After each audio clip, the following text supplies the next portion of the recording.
नमस्कार मित्रों, आपका स्वागत है। हम एक बार फिर हमारे चैनल अलौकिक बेला पर लौट आए हैं। जैसा कि हम सभी जानते हैं, वर्तमान युग को कलयुग माना जाता है, जिसमें लोगों के मन में उठता है कि कलयुग का अंत कब और कैसे होगा। मित्रों, सनातन धर्म ग्रंथों के अनुसार 4 युग होते हैं: सतयुग, त्रेता युग, द्वापर युग और कलयुग। हर युग की अवधि निर्धारित की जाती है। जब युग की निर्धारित अवधि पूर्ण होती है, तब युग परिवर्तन होता है। युग परिवर्तन के साथ सब कुछ बदल जाता है। लोगों की आयु, उनके विकास और सभी जीव जंतु युग के अनुसार बदलते हैं। मित्रों, हिंदू धर्म एवं पुराणों के अनुसार कलयुग की अवधि 43200 साल होती है। युगों के समय अनुपात के आधार पर लोगों की आयु हर युग में कम होती जा रही है। सतयुग, जिसकी आयु 172800 वर्ष की होती है, जिसमें सभी लोग बहुत धर्मात्मा होते हैं और उनकी आयु काफी लंबी होती है। इस युग में मानव जाति को अनंत शांति एवं खुशहाली की प्राप्ति होती है। उसके बाद त्रेतायुग आता है, जिसकी आयु 129600 वर्ष होती है।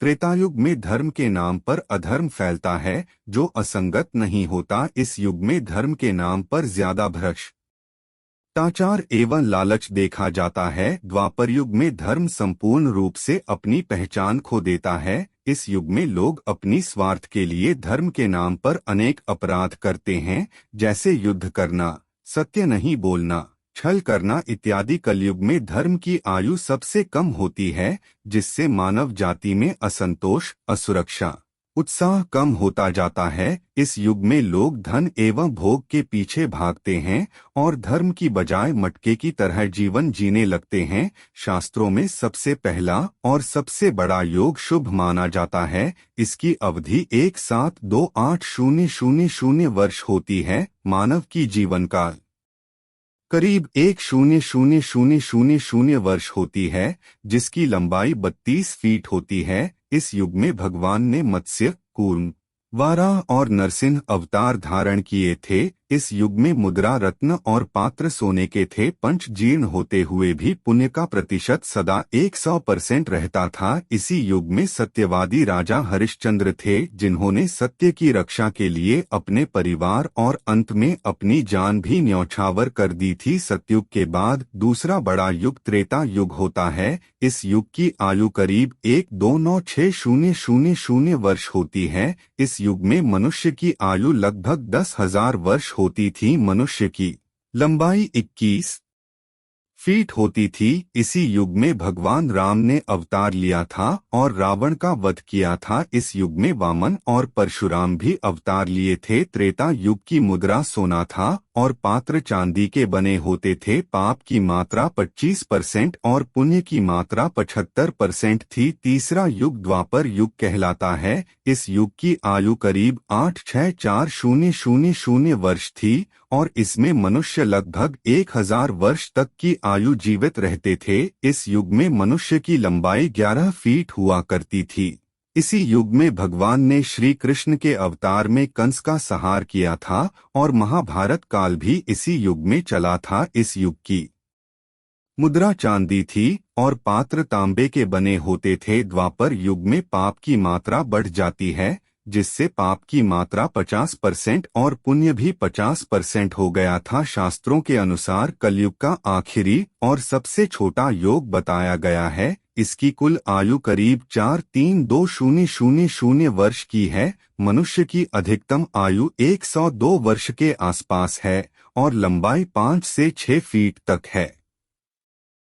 आज के युग कलयुग में पाप बहुत अधिक बढ़ चुका है। इस युग में पाप की मात्रा 75% और पुण्य 25% माना गया है। माना जाता है कि इस युग में भगवान कल्कि के रूप में एक ब्राह्मण परिवार में अवतरित होंगे। इस युग की मुद्रा लोहा और पात्र मिट्टी के बताए गए हैं। मित्रों, कलयुग का अंत एवं अंतिम चरण कैसा होगा, इसका उल्लेख पुराणों में मिलता है। तो चलिए जानते हैं कि कलयुग का अंत, अंतिम चरण कैसा होगा। हिंदू धर्मशास्त्र एवं श्रीमद्भागवत और भविष्य पुराणों के अनुसार जब कलयुग अपने चरम सीमा पर होगा, तो कलयुग में पाप कर्म करने वाले मनुष्यों की संख्या अधिक से अधिक बढ़ जाएगी, तब इस संसार में अधर्म का साम्राज्य तेजी से बढ़ जाएगा। हर जगह चोरी डकैती, लूटपाट, हत्या, अधर्म जैसे कार्य होंगे। कल जो ज्ञानी का लाइव अखिलेश का युग, जिस युग में सभी के मन में असंतोष को सभी मानसिक रूप से दुखी हो, वह युग कलयुग है। इस युग में धर्म का सिर्फ 1/4 अंश ही रह जाता है। कलयुग का प्रारंभ 3102 ईसा पूर्व हुआ था। श्रीमद्भागवत पुराण और भविष्य पुराण में कलयुग के अंत का वर्णन मिलता है। सबसे पहले हम यह जान लेते हैं कि कलयुग अभी कितना बाकी है। मित्रों, मनुष्य का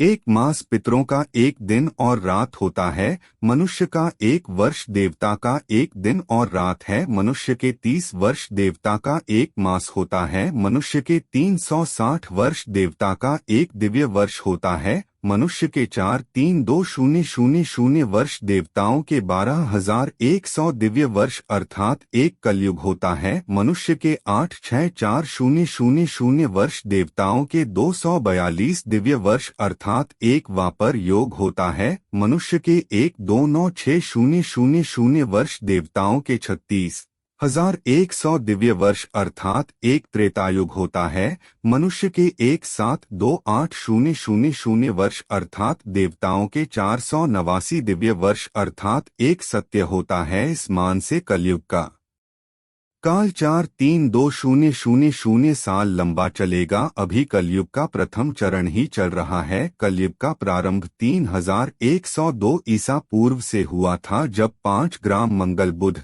शुक्र, बृहस्पति और शनि मेष राशि पर शनि डिग्री पर हो गए थे। इसका मतलब पहले की 3102 वर्ष और अभी 2022 चल रहा है, दोनों को जोड़ दिया जाए तो 5124 वर्ष होगा। अर्थात कलयुग अभी 5124 वर्ष ही बीता है और 426,876 वर्ष अभी बाकी है। कलयुग के अंत में समाज हिंसक हो जाएगा। लोग एक दूसरे की संकट में सहायता नहीं करेंगे और इंसान इंसान की हत्या करने में जरा भी नहीं है कि चाहेंगे।